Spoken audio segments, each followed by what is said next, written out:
What's going on, everybody? Welcome back to GmiasWorld, and a lot of you guys have been asking some very, very interesting questions. Gmia, you've been starting to get a hang of the game. What's been going on? I saw you play Weekend League. You were pretty good with it after, trying to figure out a few things by yourself.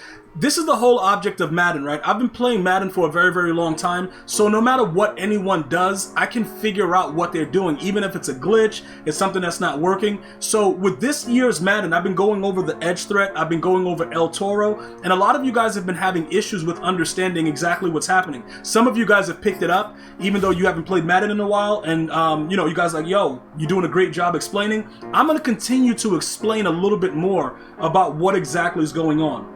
So we all know and we can expect that in the future when they drop the patch, defense is still going to be questionable. The reason why I'm saying that is because they haven't given us any reason to believe that it won't be questionable and that they will actually fix zone coverage. So my idea about tackling this is what? We are going to go ahead and make our defensive line be the critical aspect. Now, you do have some other people that are like, yo, Gmia, the acrobats go crazy, just run acrobats. Let me tell you something about what goes on in Madden 22, right? The run game is back, but people don't realize it enough yet because it's so easy to pass. So nobody really understands how bad the run game is until somebody runs it down your throat. So because of that, I want to make sure you guys understand a few things. It doesn't really matter that everybody is saying, yo, acrobat this, acrobat that. Now, I did try out the acrobats and it's very, very glitchy. Guys dive like they're in a circus. It's unbelievable. But I'm going to tell you this right now. You know what really aggravates opponents? When you come out and your D-line is just stacked. It just annoys them because they know no matter what their O-line abilities are, if you have El Toros, you have an edge threat, you have an inside stuff, those things are going to cause issues. Now, how much of an issue? That remains to be seen. We have to kind of watch it and see what goes on in the game.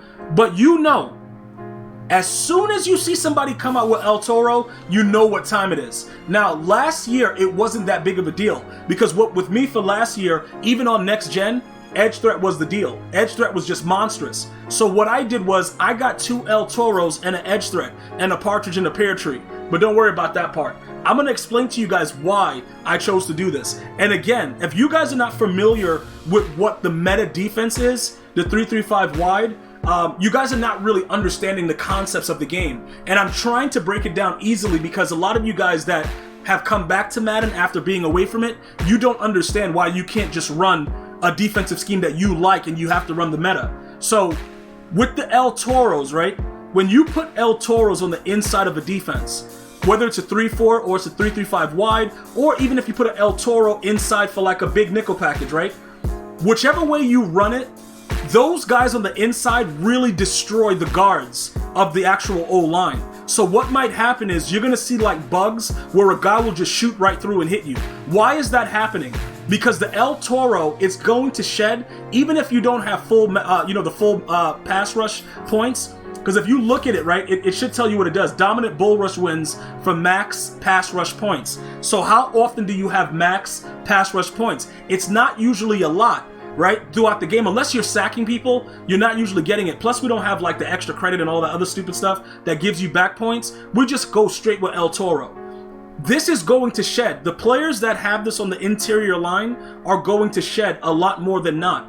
Now, depending on how you want to work your defense, because like I said, you can run 4-3, you can run 4-6, you can run the dime 1-4-6, you can run whatever variation you want. I'm just letting you guys understand, the interior D lineman, no matter if you're a pro player or you're a novice, you have to have those interior guys with El Toro, because by default, they're going to create chaos. So these are I don't care what players you put together to do this, but it is a necessity. And trust me, I've gone back and forth. I've gone El Toro, I've gone to edge threat, I've done so many different things. And I've come back to the point where it's like, you know what? This was working, this works, but I can go to more defenses if I have the El Toro. So I drop all my coins to get Michael Strahan. And a lot of you guys were laughing about it. Bro, what are you doing? The dude's garbage. That doesn't make any sense. If you guys remember last year, Michael Strahan was a dog all year. He was so good, they waited till the end of Madden 21 to give him his final card because he was so glitchy. So pretty much utilizing him in the right way, it works out. Now, here goes another thing that I want to point out. Ideally, in a 3-4, you could give Michael Strahan inside stuff. I believe he gets it, and you could play him at D tackle. And the reason that I'm pointing that out is because he's big enough to do it. So he can get away with, so wait a minute, can he get both? Where's the, so hold up, he only can get El Toro and, he has to choose which one. So he can't get both. So you would have to give him actually inside stuff, and he wouldn't get El Toro. But he's so much better with El Toro. So the way we have it set up, just having the other guy with the inside stuff, it makes a little bit more sense to do it that way. He came down in price. I got him for about 176. So that's a really, really good price for him. I don't know what people are expecting as far as Legends this weekend, but it is what it is. By the time you watch this video, maybe they already hinted out or you know what the Legends are. But I just want to, show you guys the price. I got him for 176. For me, that is a huge deal. That is an unbelievable deal because I know what he is and I understand what he does for my defensive line. And because he's a right end, he's a left end, we can put him in at D tackle. So that actually works out a lot better. Always remember, guys, those good D end, right ends, left ends, putting them in at D tackle, dude, it works out. Just remember though, like a guy like Aaron Donald, right? He doesn't get inside stuff yet, so it's kind of weird because he doesn't get to that 90 overall threshold, but that's fine. We still have his power up and that card. At some point, he will get into the mix and start doing weird stuff. I don't often play him right now because he's not really that good without abilities, but he does play, with the goal line situation, and he will shed every now and again. You know what I'm saying? So that's something that I wanted to point out.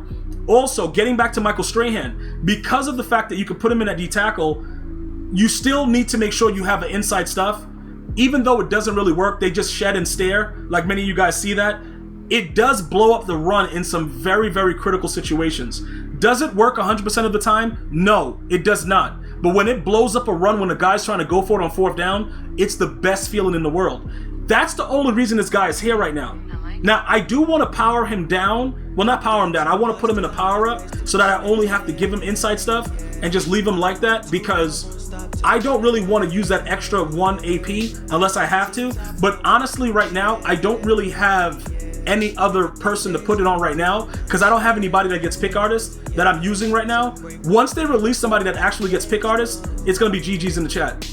Because the 3-4 is going to go crazy with somebody with pick artists. Because now you don't have to worry about dropping picks. And yes, you can run 3-4 a lot better than you ever could run it in Madden 21. Well, the original Madden 21, not Madden 21 Next Gen. You have the ability to cover the field with 3-4 again, going back to like Madden 20.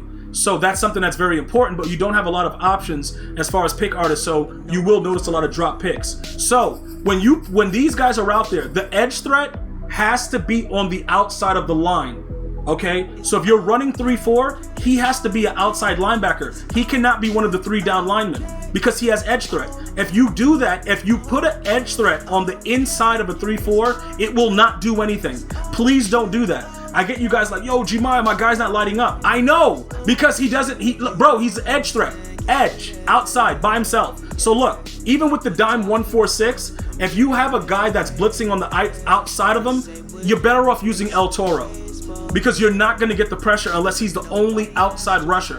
Once you start doing that, they'll light up like like clockwork. But remember what I'm trying to tell you. I only have one of them. Because he's a speed rusher, he gets El Toro for 3, which is stupid. Because I always thought of DeMarcus Ware as like a power rusher, but it doesn't matter. Whatever. He was dominant. Whatever.